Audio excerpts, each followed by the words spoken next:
Peu de gens le savent, mais derrière cette décoration très hideuse et inoffensive se cache toute une histoire de kidnapping, d'emprisonnement, de menaces de mort, de voyage et de sexe.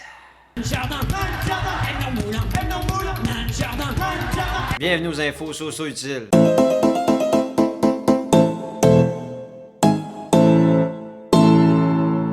Le nain de jardin, c'est un objet décoratif qu'on met dans le jardin. Le collectionneur de nain de jardin est appelé un nanomane, comme dans la phrase « Je savais pas que j'allais en date chez un nanomane et en arrivant chez lui, j'étais plus down ». D'où ça vient? Dans la Rome antique, pour se protéger des mauvais esprits et assurer des bonnes récoltes, on mettait dans les jardins des petites statuettes à l'effigie du dieu Priape. C'est le dieu du bétail, des plantations et du jardinage. Et il est toujours représenté avec une énorme érection. Du monde mettait des statuettes d'un monsieur bandé pour faire pousser leurs légumes. À quoi sert l'école si on nous cache des informations comme ça? Moi, là, en cours d'histoire, on m'a dit l'Empire romain, là, c'est Jules César, le Colisée, les gladiateurs. Mais ça, non. Moi, je dis prochaine réforme, on commence par ça. Les élèves, dans l'Empire romain, les gens mettaient des statuettes avec des gigantesques érections pour faire pousser leurs récoltes. Ah, puis by the way, c'était gouverné par un dude qui s'appelait Jules chose, là, mais notez pas ça sera pas à l'examen. Le vrai début des nains de jardin, c'est pendant la Renaissance au 15e siècle. Là, il y a des vrais nains qui travaillent dans les mines de Cappadoce en Turquie. Ils sont plus petits, alors c'est plus facile de se faufiler dans les tunnels. Et ils portent des longs bonnets remplis de paille pour se protéger des éboulis.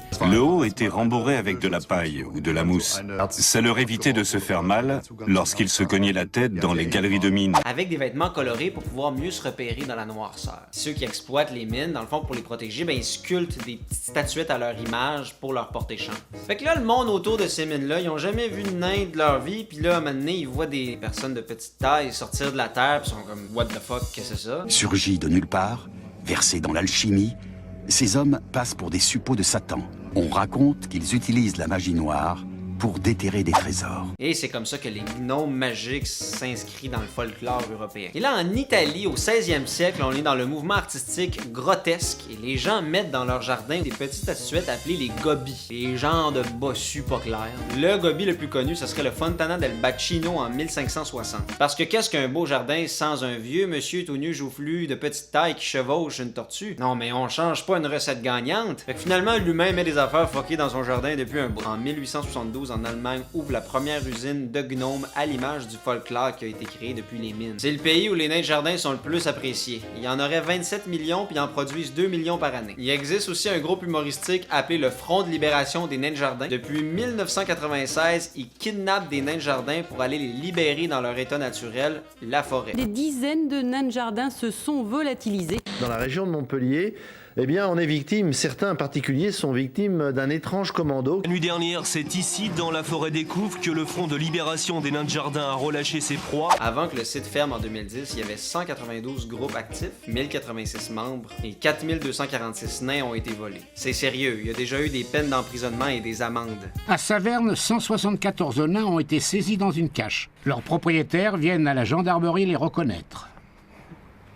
Ils se ressemblent tous, alors on ne sait plus. Héros ou criminels, choisissez votre camp dans les commentaires. J'ai trouvé un groupe Facebook encore actif avec des posts de ce genre-là. Nain de jardin 6$ égale bientôt de nouvelles victimes. Le FNL a déjà aussi organisé un suicide collectif de nains de jardin. 11 nains ont été retrouvés pendus avec une note disant « On veut pas faire partie de votre monde égoïste ». Je vous mets pas de photos de ça parce qu'honnêtement c'est vraiment difficile à voir. J'ai pas envie de traumatiser personne puis je veux pas de problème avec la GRC non plus. Et t'as aussi la pratique du gnoming qui a été popularisée par le film Amélie Poulain. Ça consiste à capturer un nain de jardin puis l'amener avec toi en voyage. Tu te prends en photo avec un peu partout puis t'envoies ça par la poste à son propriétaire. En revenant, tu redonnes le nain. C'est souvent accompagné d'une note un peu phonée, là, du genre désolé pour mon absence, j'avais besoin de voir le monde. A family gnome in Seattle received the similar star treatment before being returned. Hope you've enjoyed my album. Sorry I disappeared for so long, and remember, adventure before dementia. C'est cute. En avril dernier, au Royaume-Uni, il y a eu une pénurie de nains de jardin. La demande a augmenté à cause du confinement puis parce que le canal de Suez était bloqué par un cargo. Des gens ont souffert puis on en a presque pas parlé dans les médias et honnêtement, ça m'écoeure. Heureusement, le Journal de Montréal est toujours là pour couvrir les enjeux internationaux importants. Le plus troublant que j'ai trouvé, c'est un céramiste qui fabrique des nains de jardin à l'image de ses clients. Je me suis découvert petit à petit. Elle est comme sa maîtresse, en fait. Si on la taquine pas trop, il n'y a pas de raison qu'elle bouge, n'est-ce pas? Ça m'a ramené à l'enfance. Message aux enquêteurs en général, ces gens-là ont l'air d'une bonne piste pour élucider des meurtres non résolus. Si le nain de jardin n'est pas suffisamment reconnaissable et que je m'aperçois au bout d'un certain temps que personne ne le reconnaît, ben je le mets au grenier, je le boude.